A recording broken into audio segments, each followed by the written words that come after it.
জীর্ণশীর্ণ Bangladesh centre.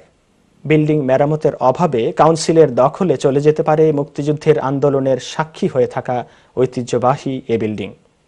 পূর্বের কোনো সেবাই চালু নেই আর এই সেন্টারে। দিন দিন বাংলাদেশ সেন্টারের ঐতিহ্যবাহী এই বিল্ডিংয়ের আয়ু যেন ফুরিয়ে আসছে, আর তাই দ্রুত মেরামতের তাগিদ আসছে স্থানীয় কাউন্সিল থেকে। তবে লিস্টেড বিল্ডিং হিসেবে থাকায় মেরামতের বিষয়টাও খুব একটা সহজ কাজ নয়। তাছাড়া কমিউনিটিকে সেবা প্রদানের লক্ষ্যে সেন্টারটি গঠিত হলেও তেমন উল্লেখযোগ্য কোনো কাজই হচ্ছে না। গান শিক্ষা, বাংলা স্কুল বা হেলথ সেবা প্রদানের মতো নানা কার্যক্রমও এখন আর নেই বললেও চলে। তবে সেন্টারকে কমিউনিটির দ্বারপ্রান্তে পৌঁছে দেওয়ার আশা ব্যক্ত করেন বর্তমান ম্যানেজমেন্ট কমিটি।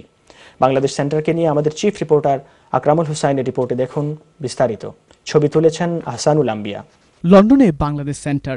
বাংলাদেশ নামক স্বাধীন ভূখণ্ডের 1971 সালে মুক্তিকামী প্রবাসী বাংলাদেশিদের আশ্রয়স্থল হিসাবে এখনো দাঁড়িয়ে আছে সেন্ট্রাল লন্ডনের প্রেমবিচ গার্ডেনে। তবে এখন আর সেই উত্তাল সময়ের গান গাইতে পারে না বাংলাদেশের বাইরে বাংলাদেশিদের হাতে গড়া সংগঠন বাংলাদেশ সেন্টার। ব্রিটিশ সরকারের লিস্টেড এ বিল্ডিং মেরামতের অভাবে হাতছাড়া হয়ে যেতে পারে। তবে এ সেন্টারকে নিয়েই আশাবাদী নতুন ম্যানেজমেন্ট কমিটি। আমাদের এই পরিকল্পনা আছে সেন্টারটাকে সংস্কার করা।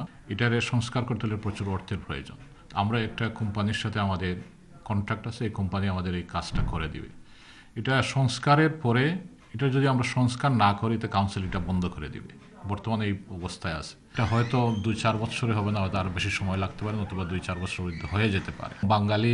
বাংলাদেশি যারা বিলেতে বসবাস করেন সকলের একটা আশার জায়গা হবে এখানে। এটা মাইল ফলক হিসেবে থাকবে। বাণিজ্যিকভাবে লাভবান হতে বিভিন্ন পরিকল্পনা রয়েছে সেন্টার কর্তৃপক্ষের। যে উদ্দেশ্য নিয়ে গঠন করা হয়েছিল যে আমরা এই উদ্দেশ্যগুলা এখানে বাস্তবায়ন করব।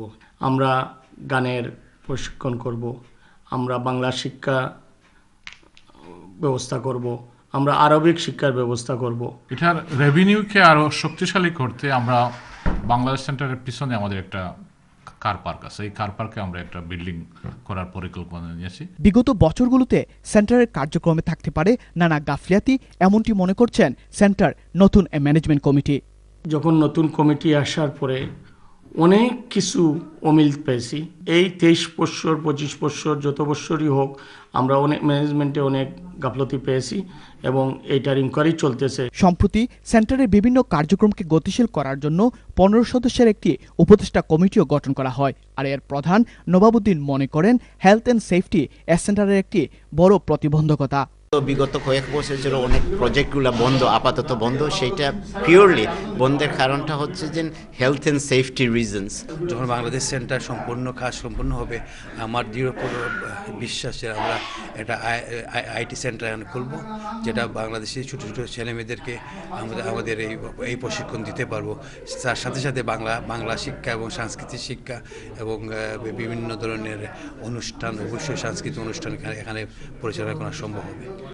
Akramul Husain, NTV news, London.